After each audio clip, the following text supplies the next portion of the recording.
I'm Steve Donovan, the Director of Alumni Relations at Trinity. Good evening and welcome. I hope you're all well and safe as hopefully we're rounding the corner on this pandemic. Thank you for joining tonight's Trinity Authors Series event as part of our virtual long walk programming. I'm especially excited tonight to have not one, but two powerhouse guests. And my job is to introduce the first, who will then introduce the second, as well as moderate tonight's conversation.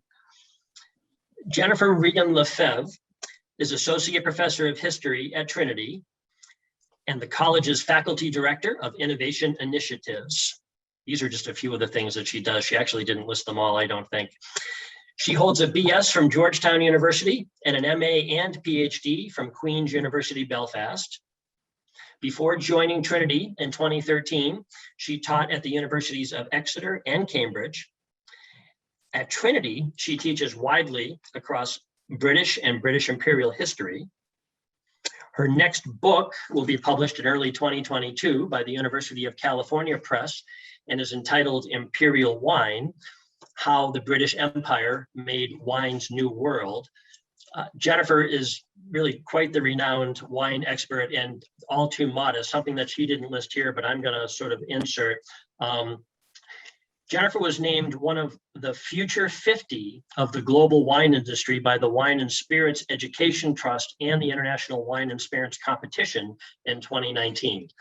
She led actually the campus through a wine tasting event just last week. So she's very talented and we are very grateful to have her tonight. And it's my pleasure to thank her and to turn the show over to you, Jennifer.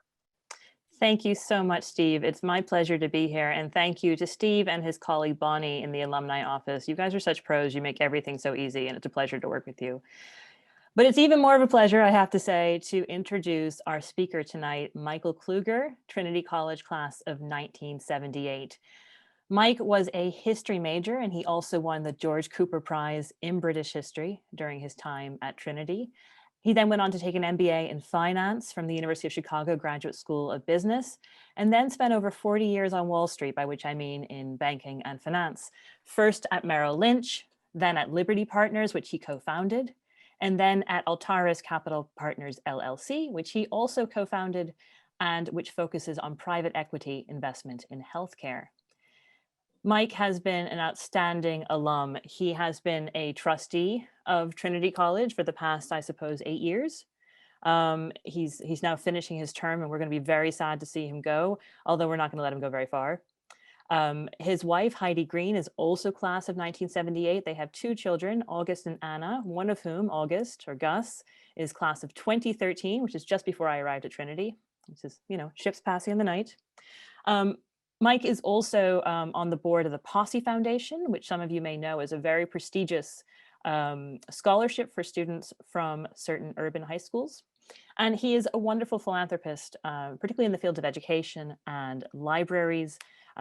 He also has endowed the visiting assistant professorship in fine arts in the art history department. So he has been a huge support to Trinity, and we are incredibly pleased for him that he has published this book, which I'm holding right here and which is available on Amazon. Sorry, I see my Zoom background is trying to cut out these 2 pictures here. Roosevelt and Churchill, The Atlantic Charter, published quite recently by Pen and Sword, both in the UK and in the United States. Mike, it is an absolute pleasure to talk to you about this book. Let me just lay a few ground rules. It's wonderful to see so many of you here. I see a lot of names that I recognize. The way we're doing this on Zoom, if you look at the bottom of your Zoom window, you'll see a few different buttons. One of them is a Q&A button, and we will take questions. I'm going to speak with Mike for a little while, and then we'll take questions at the end. You can just pop those into the Q&A. You also can use the chat function, especially if you're having any kind of technical difficulties that we can help you with, for example, if there's a problem with our sound quality. But please use the Q&A. We look forward to your questions, and there will be time for that at the end. All right, Mike, are we ready? We are ready. All right, let's get started. Where did this book come from? What inspired you to write this book? What was the idea behind it and the inspiration? Well, first I want to say hello to all the Trinity folks, many of whom I hope I know, but for those I don't, I look forward to meeting you. And I must say, Jennifer, having the long walk in the background with the trees in full foliage is just warms my heart, and I hope it does other alums who have dialed in. In terms of why write this book, America has always had a very strong undercurrent for America first. There are many people throughout several centuries have sort of said, hey, why do we help other countries? We really need to think about the United States of America first. We spend money, we get walked all over, et cetera, et cetera. And when I started to write the book, there was a lot of that tension in the air, as it still remains in the air. And I'm a believer that partnering with other countries that share our values is actually a great sense of security and appropriate for us as a nation. And I think it's hard to find a more specific example where two nations came together to make a difference for the benefit of the entire world than how Great Britain and the United States approached each other during the darkest days preceding the U.S. entrance into World War II. And the Atlantic Conference, where the Atlantic Charter was written, where Roosevelt and Churchill met, is a story that I enjoyed telling. Yeah, and that's fantastic. reflects the issues that I was talking about. It does, and it's almost ironic because you're absolutely right. But in some ways, Churchill is seen as, the archetypal Englishman who put British needs first. But this is really a story about diplomacy and conversation and working together, which I found really important. How long did it take to write this book? I really don't know the full answer. I have a co-author, Richard Evans. He did a lot of the research over on the UK side of things. I spent my time at Hyde Park, where Franklin Roosevelt not only lived, but of course, where his presidential library sits, and it's staffed by some incredible research analysts, and the amount of information there is staggering. The source material that you're allowed to mingle with and touch and deal with is inspiring. Richard Evans, my co-author, did the same by going to the Churchill Archives at Churchill College, Cambridge University, and together about 18 months worth of poking and digging and writing.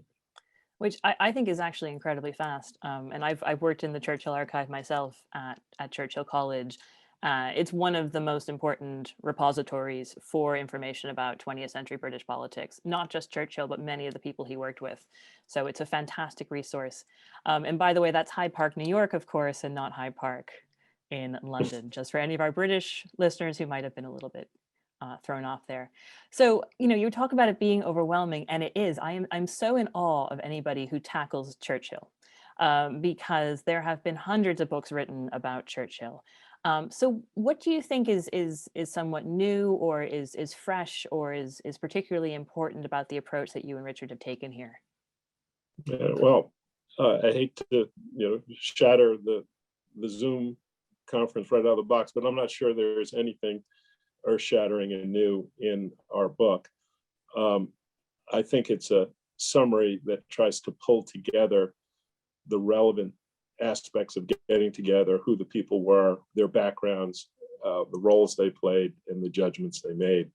And I'll say that each of the participants, and not just Churchill and Roosevelt, but the people they relied on and invited to join them in this, there are literally dozens and dozens of books.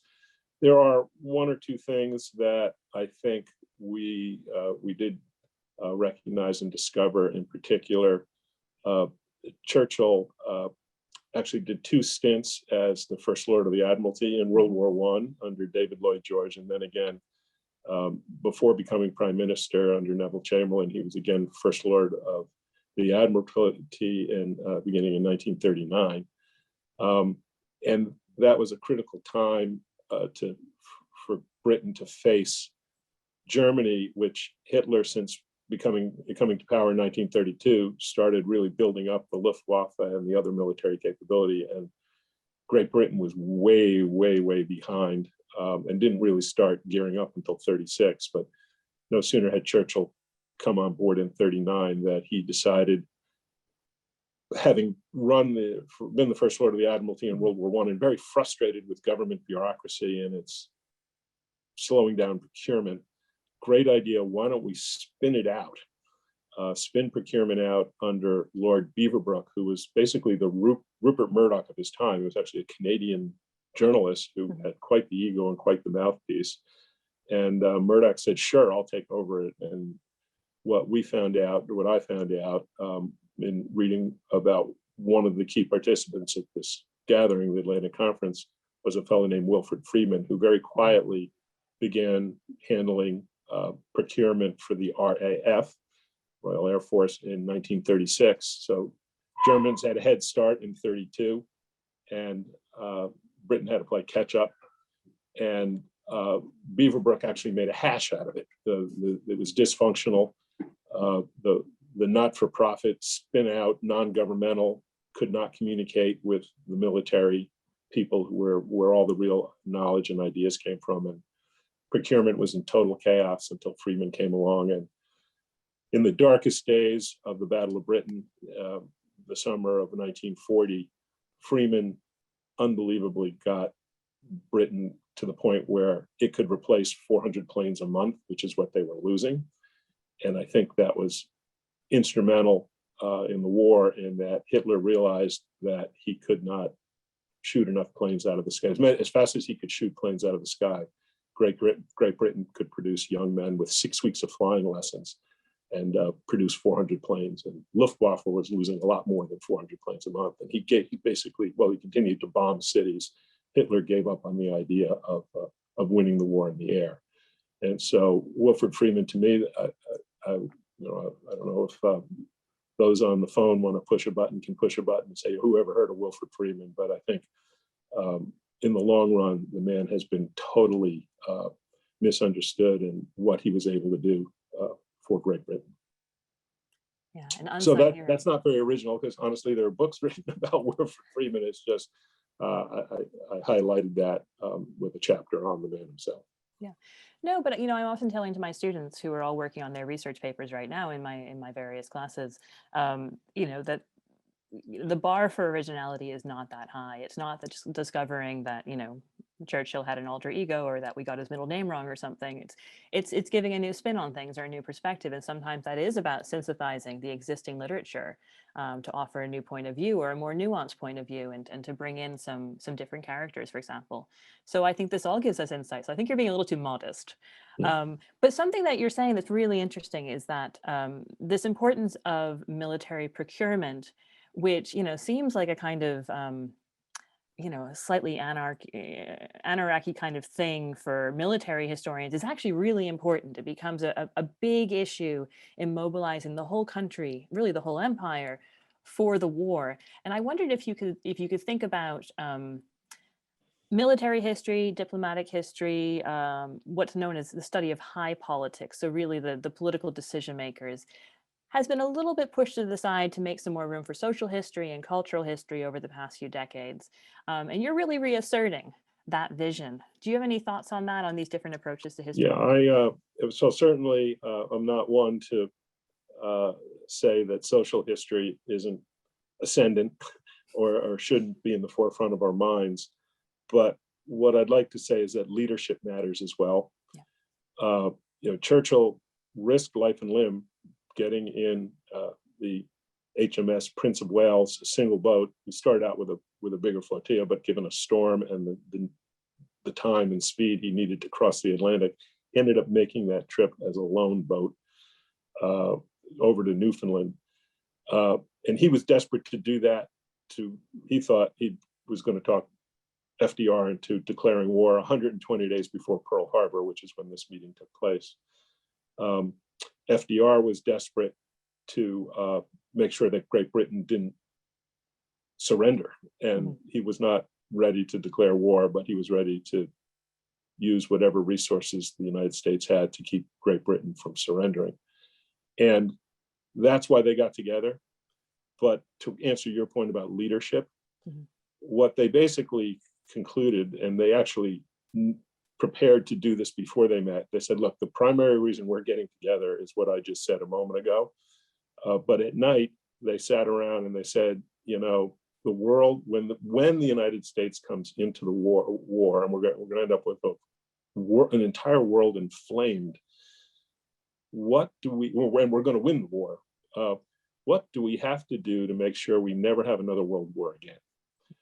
And they sat around, and that they reduced it to 200 words, and that is the Atlantic Charter. It's 8 points. It's remarkable to me how little conversation the charter gets. It was the basis for the Charter of the United Nations. But more importantly, I would say those 8 points, one of them is moot. It was, we shall defeat Nazism. But the other 7 points are still very relevant. It's how civilized nations have held each other accountable since the day they had a joint proclamation. It wasn't a signed treaty. You know, there was no Atlantic Charter treaty. It was just proclamations that they jointly issued at the same time. But back to my point about leadership, these two gentlemen and the people they relied on made an absolute difference. And, you know, I think back to the Cold War, and it's remarkable that that we had that confrontation with the Soviet Union and the countries of the Iron Curtain, and we avoided a war which could have been nuclear. And that's not to say we're not going to have a world war like we had in World War II, and there'll be a World War III. But the bottom line is, when you look at the charter and what those two gentlemen did in the darkest days before the U.S. entered World War II, it's leadership. And social ascendancy and issues from the historical perspective tends to trample on leadership, and it takes a very strong leader to manage through it. Makes it harder to do things, and I think that's another aspect of the book. Yeah, I think that's really important. And perhaps some of us, you know, myself included, have a new appreciation for this point of view because of what we've experienced with the pandemic. You know, a sense of what it means to live with real risk and fear, that many of us have, you know, have had comfortable lives and we haven't had to experience that. And it helps us to understand the role of people in World War II. And something else you're saying, I think we have to remember when Churchill sets out is, you know, people in the past, they don't know what's going to happen next any more than you or I know what's going to happen tomorrow. So they're not preparing this statement because it's a, you know, they know it's a precursor to the United Nations, which they know is going to happen a few years later. They have no idea. They don't know how the war is going to end. They are not certain that Nazism is going to be defeated, and there's a lot of risk that they're taking there. So I think that was a really interesting point for me. I'd really love to know more about the process of co-writing this book with Richard Evans. Richard Evans is a journalist. He is British, and as you said, that you two worked sort of on different sides of the Atlantic. Much like the two people you're profiling in this book. How did it actually work in practice that you wrote this book together? So Richard's a highly respected journalist, but in believe it or not, in tennis circles, he's more the Bud Collins of the United Kingdom. He has written books. He's written several autobiographies, but he's never written a book like this. He's not an academic scholar in any way, shape, or form, but he felt as passionate about this subject as I did, and we decided to do it together. Particularly with COVID-19 and other things, it really made sense to divide things the way we did. That being said, you know, the partnership was my idea for my draft of the book, everything about it, who we were writing about, what we were saying, what we were focused on. And I would say things, well, and then what Richard did was he took it to make it, I think, more very readable, where if I had written it, I don't think it would be nearly as enjoyable. A classic example is on the boat ride over for Churchill on his way to Newfoundland, terrible storm. And the language I applied to the first draft was, you know, late at night, Winston Churchill decided he would journey to the pilot area of the ship to talk to the captain about how it was going. If you read the book, I don't want to paraphrase the words, but it, you know, British Prime Minister risked life and limb and went out on a ladder over the raging Atlantic. And I say he gave it a little bit more journalistic zip, and it's a much better book from the two of us together. Yeah, I really like his prose style. It's definitely got some good pacing to it. But it's great. I mean, so few historians actually co-author books. It can be a very solitary, even a lonely endeavor to write historical nonfiction. So it's really impressive that you do it. And you know, for many of us, you know, ego gets in the way, our insecurities get in the way, or just our work schedules get in the way. And it's really impressive that you two work this out together, and especially at a great distance. Yeah, I think honestly, given who we were writing about and the topic, you know, sort of shame on us if we couldn't figure out, these two gentlemen could figure out how to sustain their nations in the world in the face of just terrible atrocities. We should be able to coexist and write a book together. So if we had failed at that, we certainly weren't adequate to covering the gentleman and the topic at hand. That is humbling. I will remember that next time I'm struggling with a colleague. That sounds great. Something else I'd love to know is there anything that didn't make it into this book that you want to elaborate on, or that was, you know, that didn't make the final cut, or something that you came across in your research that really surprised you? I think, you know, I think that there are so many other aspects of the journey of these two gentlemen and who helped them. You know, the fella who was in charge of just carrying Winston Churchill's clothes around, or just moving the President of the United States, the Secret Service, how they dealt with things, keeping it secret. You can just imagine if word got out that Winston Churchill was in a lone boat off the coast of Canada, how many U-boats would have been looking for ships coming out of Newfoundland headed back to the United Kingdom. So there were just many people who were involved in the situation that I didn't really get to write about that much. One of my favorite fellas and experiences was FDR had 4 sons, 5 children. 2 of his sons, Franklin Jr. and Elliot Roosevelt, were both in the military. They were fairly young. Elliot was early 20s, and he was an ensign stationed in Virginia Beach, and he got a notice from his ship captain, just please see me, and the captain tells him, top secret, don't know what it's about, but you got to go to Newfoundland. And Elliot's completely befuddled by this, and he ends up going to Newfoundland, and he's told to go on to the SS Augusta, which is a massive battleship. If you remember the signing of the treaty with Japan to end World War II, that was the Missouri. The Missouri and the Augusta were the same size, just this massive battleship. And he's told to go see the captain, and he knocks on the door of the captain's quarters. The door opens up, and there's his father sitting in a wheelchair. And his father, Elliot's befuddled. He said, well, now I know I've been sent here, but why? And FDR says, well, tomorrow morning, Saturday morning at 11 o'clock in the morning, Winston Churchill, Prime Minister of Great Britain, is coming on board. And when he comes on deck, I am not going to be sitting in a wheelchair. I want to be standing up, and I can't lean on an admiral, and I can't lean on a captain, but I can lean on my son. And, you know, there's a whole story in Elliot's perspective and his brother's perspective. FDR was totally dependent on a fellow named Harry Hopkins. Fascinating fellow. Many books written on Harry Hopkins, just an amazing man, very poor, simple man from Iowa, ends up being FDR's primary representative with not only Churchill, but Stalin as Secretary of Commerce. Fascinating fellow there. Another very interesting person is Sumner Welles, who was Under Secretary of State.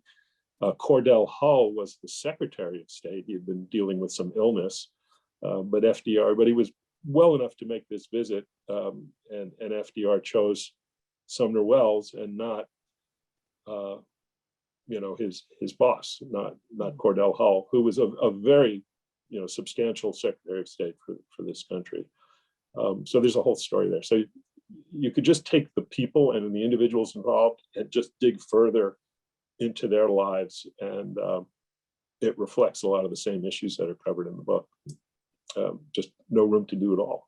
Yeah, no, there never is. But that's great. I'm keeping an eye on the questions, and I'm just going to seg to one because it's so relevant to what you were talking about a second ago. This is from Charlie Johnson, who says, you write that Roosevelt and Churchill met in the Atlantic under a cloud of strict secrecy, but when word of the conference became public, you indicate that they had to return home at great personal risk. Could you elaborate on that risk? Yeah, well, again, it was rumors. It wasn't factual. And I think I did touch on it a moment ago, which was that Churchill was separated from his convoy. And FDR had it a little easier than Churchill. But Churchill, no question, life and limb, and they kept it as secret as they could until he was safely back at 10 Downing Street. It was very, it was announced, but no one gave the path they were taking. Yeah, it's incredible. I can't see that being allowed now. Before we turn to more questions, because we have quite a few coming in, I would like to know a little bit about how this connects to your career at Trinity. You know, you did a history major and then you went on to a career in investment banking and in healthcare. What was it like to return to doing history? Well, you know, again, this is a great audience for me because we all on this participating here have the common experience of getting the liberal arts education at Trinity. And I don't think I'm the only graduate who was passionate, was influenced by faculty members in a transformational way. I'm sure there are a lot of students who just went through their 4 years at Trinity. Maybe the majority of students go through their 4 years at Trinity and they're not influenced by a professor or two. But in my case, there were 2 professors and they instilled in me certain inquisitive and thought process sort of thing. So anytime I read something or see something or hear about something, I compare it with what I know and believe and have learned. And finally, it manifested itself in the form of this book. I thought I would have to self-publish the book. I thought I'd have to write it completely by myself, but Richard wanted to get involved, and a fascinating lady in my hometown here in Florida happens to be Winston Churchill's granddaughter, Edwina Sands. And she read it and she remembered talking to her father about, or grandfather about the Atlantic Conference. And she referred me to a very influential publisher a very influential person who helped me get me published for it. But it wasn't like I set out to write some book. I just set out to say what I wanted to say about these people in this conference. And I didn't think anybody would ever read it other than me and a classmate or two. Like I saw you reference Charlie Johnson. We do know each other. So you can always count on your brothers and your sisters and your immediate family and your good friends. So I thought that's who might eventually see the book. Well, it absolutely deserves to be published. And I mean, it's amazing that you say that, though, because, you know, writing is easy, finishing is hard. And you didn't just sit down and write what you thought, you actually finished the book, which is a huge accomplishment. And so I applaud that. Before we turn to the Q&A, do you have any future historical projects? I do not. I'm, there could be something that just wafts through the back of my brain and it pops out someday. But right now I'm just focused on what I've written and other aspects of my life. Fantastic. All right, we've got a lot of questions. So there are a few different questions. People want to know about Lendlease, the Lendlease Act. Could you talk about that in relation to the charter in terms of the timing and the impact it had? Yeah, so first of all, not to disappoint everybody, but I'm not, a total scholar. So I can tell you what I know about Lendlease and some of the other things that were going on politically. But Jennifer, you feel free to weigh in. And if there's somebody who's out there in the participating audience and wants to jump in on these things, it's fine with me too. But Lendlease was April of 1940. And it was designed to supply Britain in every possible way. I mean, the whole concept was ship you the stuff now, pay for it later. and there, Harry Hopkins played a very significant role in drafting it, and George Marshall was so valuable that when D-Day came around, several years later, George Marshall was just too valuable to lead the invasion of Europe. He had to stay and deal with procurement and turning the military machine on.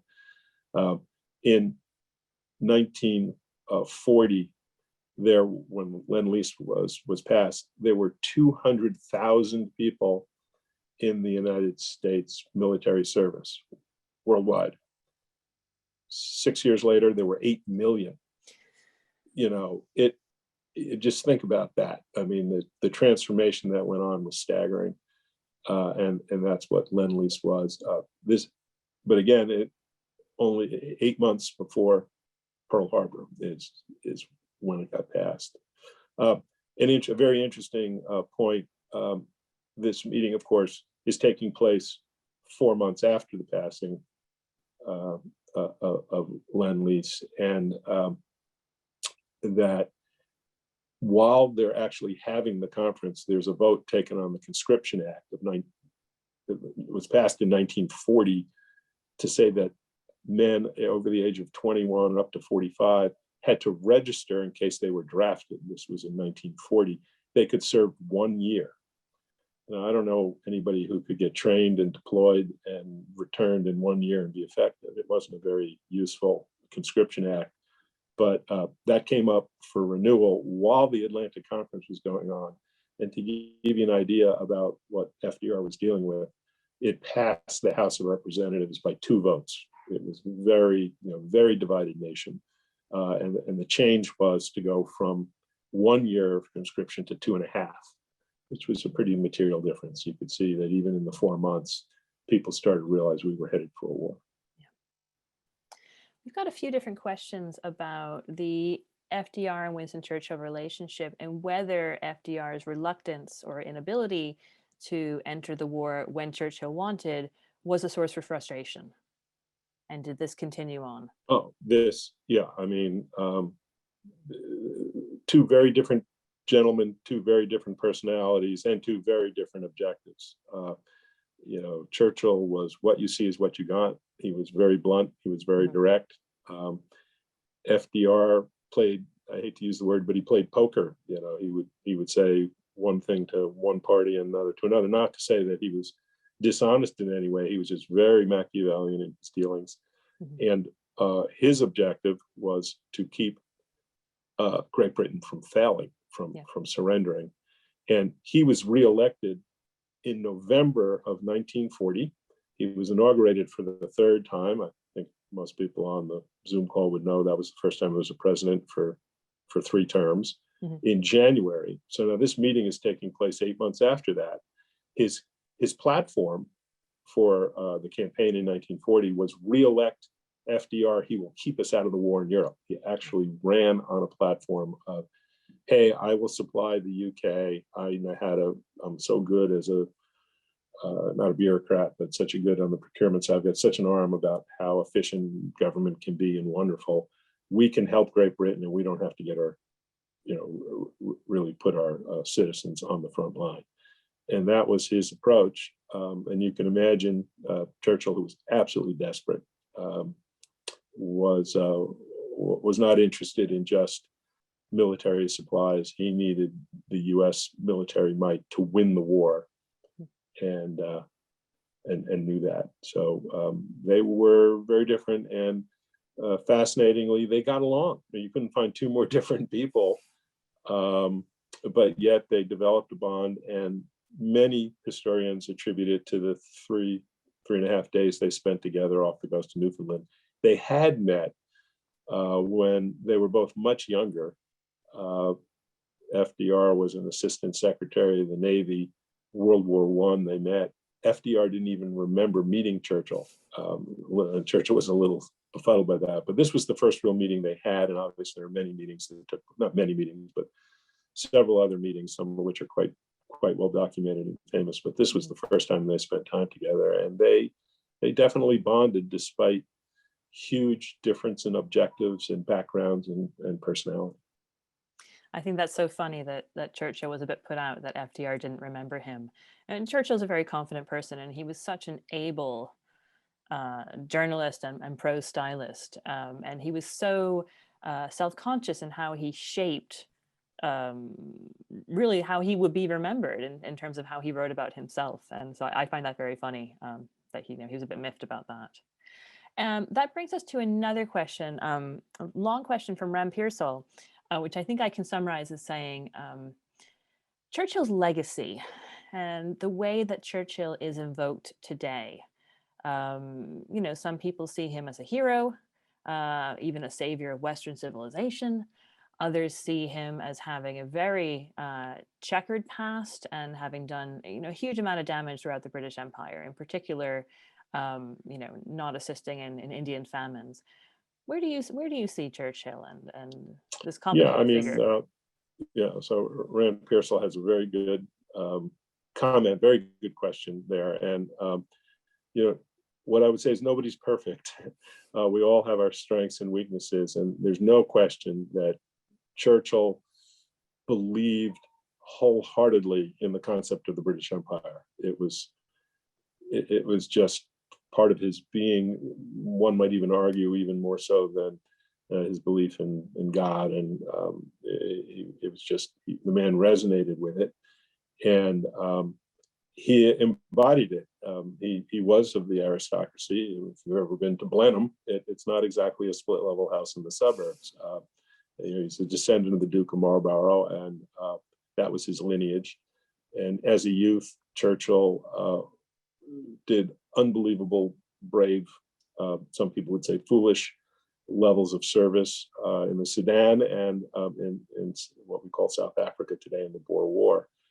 He was as much a go get 'em type as, let's say, Teddy Roosevelt in the charge of and the charges that our former president was known for with his Rough Riders. But Churchill was I'm going to go battle and do whatever I need to save the empire. And he was aware of sort of, for example, India, huge country, part of the Commonwealth while this meeting is taking place, as well as numerous other possessions around the world. And there's no question this social trends that you were talking about at the start of this Zoom conference were starting to bubble up. Mm-hmm. And they were popping up here and there, and Churchill was not very kind to that. One of the biggest sticking points in the actual charter itself, which there were times during the multi-day meeting where maybe we can't issue a joint statement, revolved around this very point, which is that FDR was insistent that that the joint proclamation recognized the right of people to choose their own form of government. Mm-hmm. And further, that there shouldn't be protective tariffs and other sort of disincentive, other unequal, nations can't be disequal with each other and how they deal with each other. And those 2 points were really, really hard for Churchill, because what it basically said is you had to disavow the concept of the Commonwealth. Because the Commonwealth itself, first of all, did have economic preferences, and secondly, there were nations like India that where if you put it to a vote at the people at the time, they might have voted, or rioted in the streets about leaving the empire, and yet he would have none of that. So they struck some. I mean, 2 things happened. One, the language was closer to where FDR wanted to come out than Churchill, and Churchill woke up the cabinet at like 3 a.m. London time on a business point, got everybody out of bed. I don't know how he quite did it, but he had a meeting of the cabinet to agree on this wordage. And they kind of got around it by saying, subject to existing agreements or agreements as they exist today, we believe people should have the right to choose their own form of government. So it was sort of a little wordy Smith, but the question is a good one. And Churchill got voted out of office shortly after World War II, and I think a lot of it was is seen as a bit of a curmudgeon when the United Kingdom was going to have to face some of the issues about the social aspects of how the Commonwealth was organized. And that part of his life is not his strongest point. I think that's a fair answer, and yeah, I would agree with that. So that really answers. Timothy Nelson had posed that question, that the self-determination cause seems contrary to Churchill's goal of preserving the empire. But of course, this idea that. And by the way, if I could Mhm. add one thing, one of the reasons Churchill got comfortable with the language, he realized what he said to Asquith. I think he said, well, if I don't agree to this language, it's all moot because we don't have an empire anymore. We're going to surrender. So I don't mind agreeing to a little bit of here and there just to get us through this crisis. Yeah, it was quite hypothetical at that point. Yeah, yes, exactly. Yeah, but British imperialism was always based on this idea, a fiction really, that British imperialism was about preparing people for self-government. They just had never gotten ready for it. And there was already quite a lot of movement in India towards greater Indian participation in government with the India Act of 1930. So I think he probably also saw where the wind was blowing, even if he didn't like it. Yeah. All right, we have so many questions coming, which is fabulous.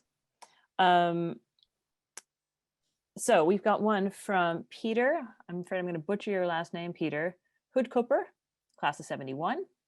Not sure if you said Churchill expected or hoped FDR would declare war after the meeting. Can you say to what extent the meeting and Churchill's entreaties changed FDR's mind of how likely it was the U.S. would get involved? You know, how much of it is about Pearl Harbor and how much of it is about this meeting? Yeah. So FDR in the book gets into this several months before. It's clear that FDR knows the United States is going to go into World War II. Mm-hmm. He's absolutely committed to that and indicates as such.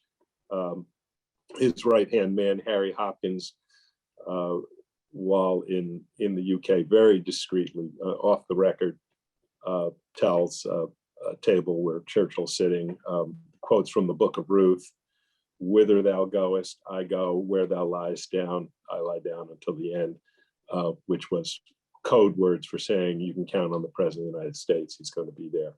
So FDR was, in my mind, committed to the war.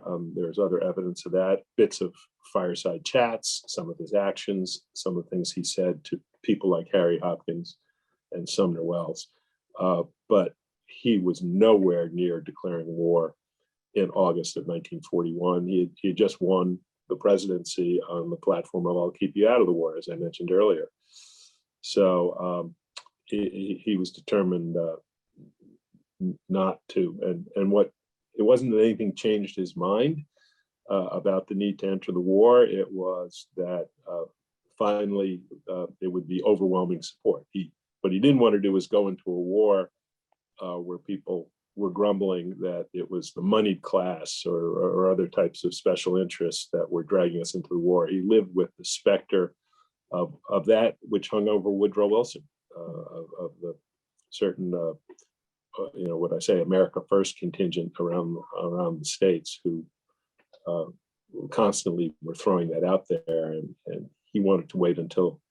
And I think in a certain sense, he's right. I mean, the Vietnam War, it wasn't exactly a universal war supported universally. It was a controversial war, and it tore our country apart. And obviously, that's much later than what we're talking about. But if you're going to go to war, make sure you've got the support of the American people. FDR, as I said before, was a bit of a poker player, a little Machiavelli. He wasn't dishonest about things, but he was very cautious, and there was no way he was going to go to war. But he didn't change his mind. He just found the circumstances made it politically saleable. Yeah, because both of these, as you say, they're incredibly strong leaders. They're charismatic people with a good sense of strategy. They're leading democracies. They're not authoritarian leaders. They can't just declare war and not have the country with them. What's so fascinating about Churchill too, if you'd said to some British person in 1930, Churchill's going to be our next prime minister and lead us into the war, and if that happens again, nobody would have believed you. He was a really mercurial figure who was in and out of politics. who had changed political parties. And the idea that he was going to emerge as this beloved war leader would have seemed farcical to people. So his rise to power at the end of the 1930s, in a way, happens quite quickly, where he takes the main job and he settles into that role immediately, as if he's waited his whole life for it. But that would have surprised, I think, a lot of British people at the time. We have a question. Are you familiar with the book Citizens of London? I am. It's a great one. Yeah. Yeah, I mean, certainly, I mean, I'm aware of it. There's also The Splendid and the Vile. And there are numerous books that are out. The Sisters of Yalta. I don't know if you've heard of that book. Fantastic. So all three of those, we could easily do another Zoom. One of the nice things is about writing a book is that you hear from other people who've been writing books. And I'm actually going to do a joint session here with one or two of the people I just mentioned, but I'll let you. I am not accomplished enough to comment on other people's journalistic forays, other than to say that all three of those are pretty fantastic. Agreed.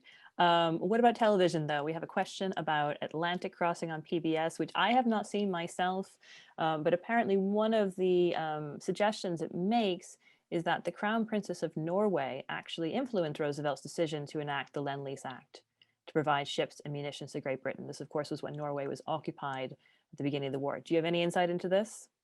You know, I really don't. Again, I apologize for not being, you know, the total scholar. I do know that FDR had quite the relationship with the crown, and they're not just the prince himself, but you can get into all sorts of things. But so I do know that there was time spent with that monarch, and but I'm there parts of it, but I don't know enough to make a comment in a forum like this.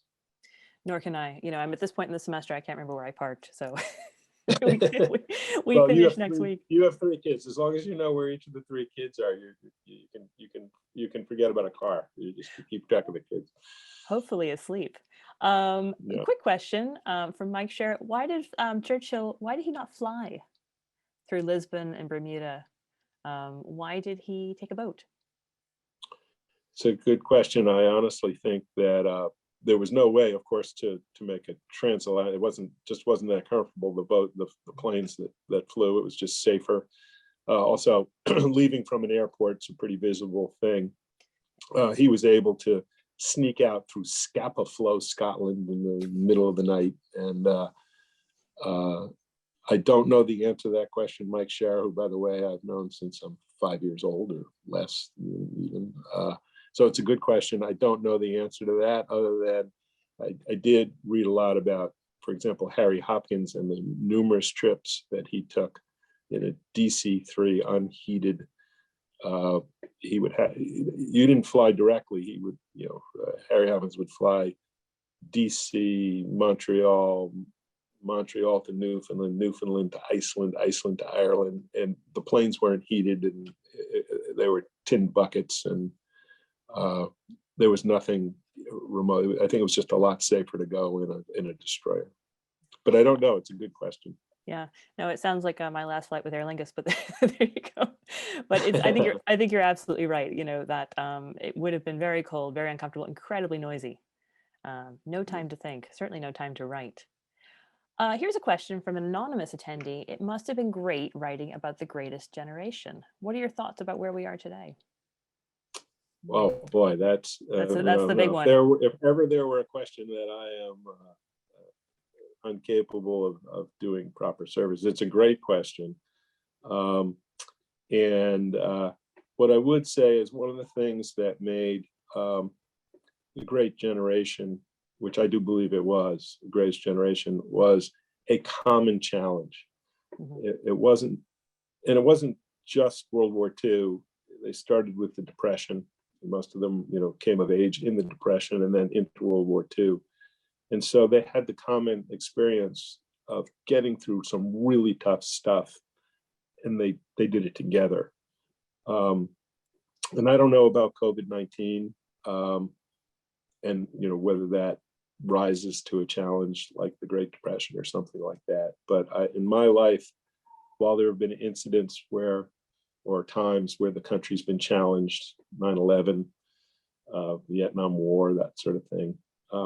When I think back, what has really challenged so many of the most recent generations in a common way, I don't come up with anything. We've had it pretty easy.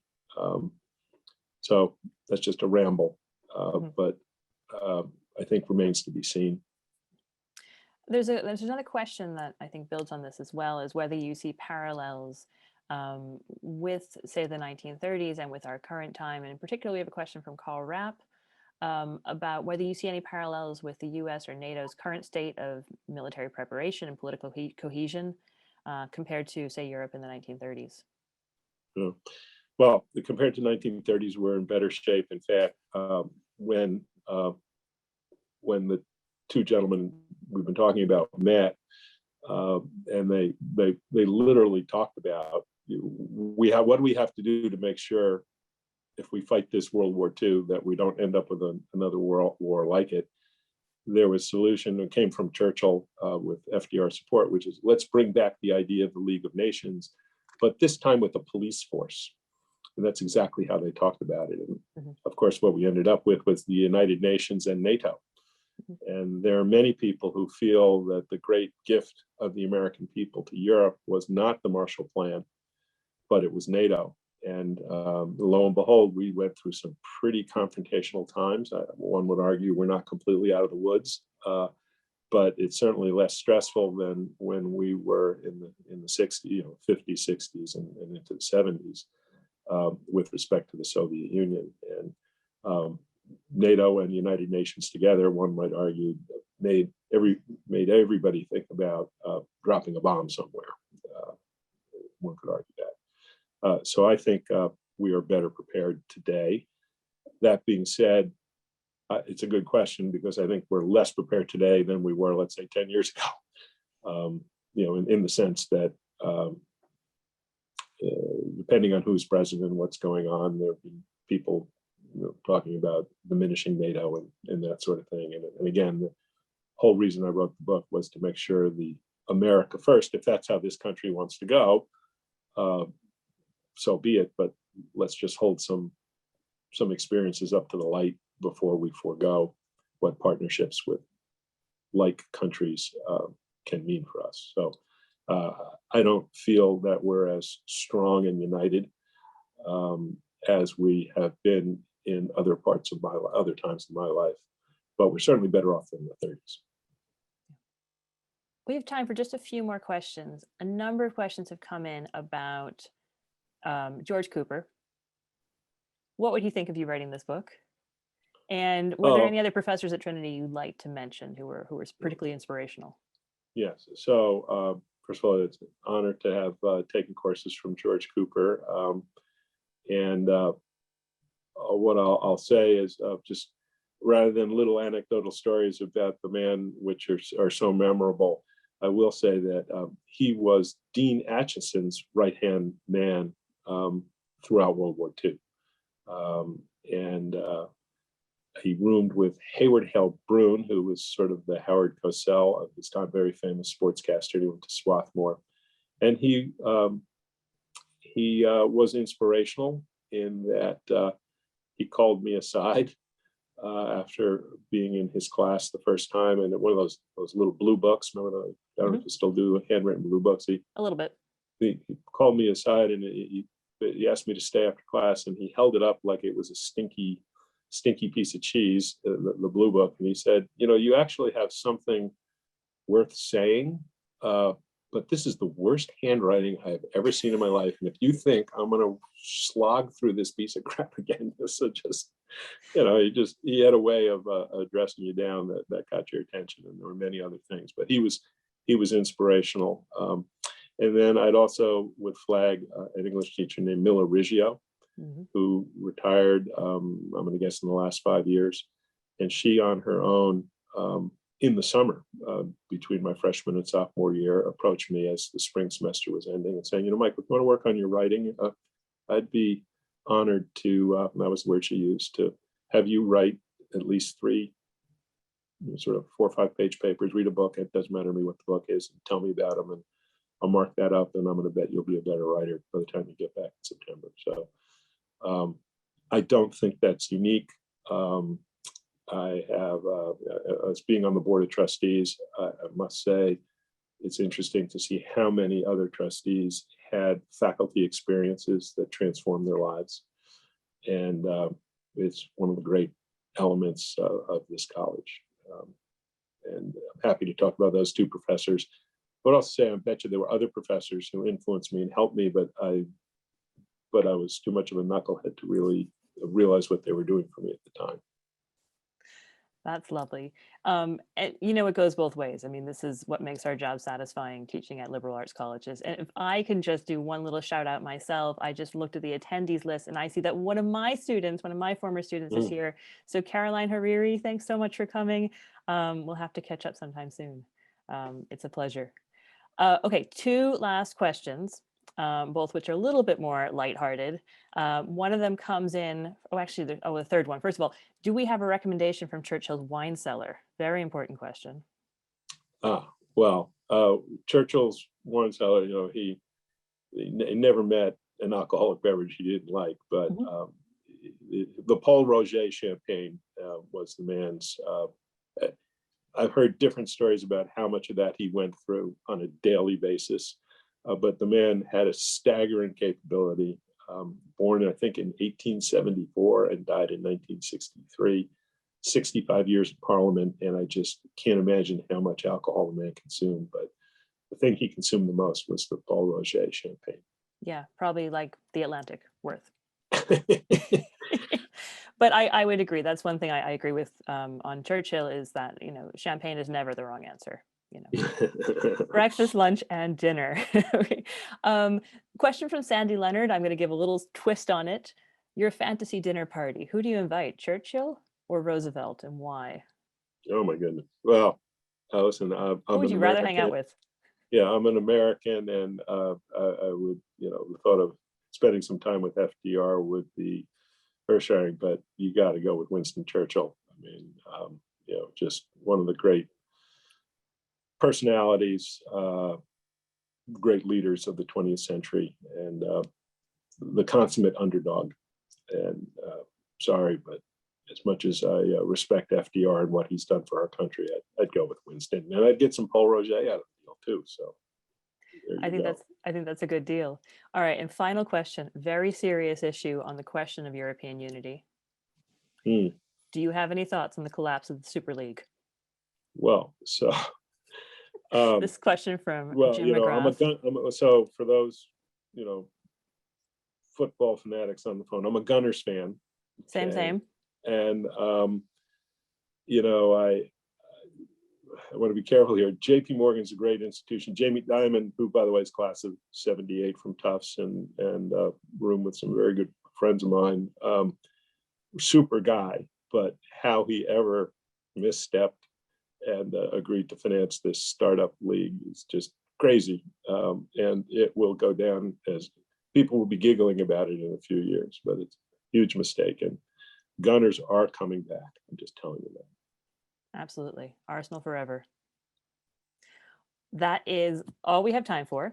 I've been asked if I will show a copy of the book. I will, because it has this nice cover. Hopefully my Zoom screen isn't going to put it right in front of my face. There we go. Oh my goodness. Roosevelt and Churchill. There you have it. With really some nice shots of ships, Michael Kluger and Richard Evans. I got my copy on Amazon, so it's readily available. I'm sure if you bring yours to our next in-person reunion and you see Mike hanging around, let's see, it must be 2023. You have another one coming up.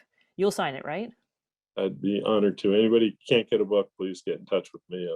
I'm happy to get them a book, and they won't even have to pay for it.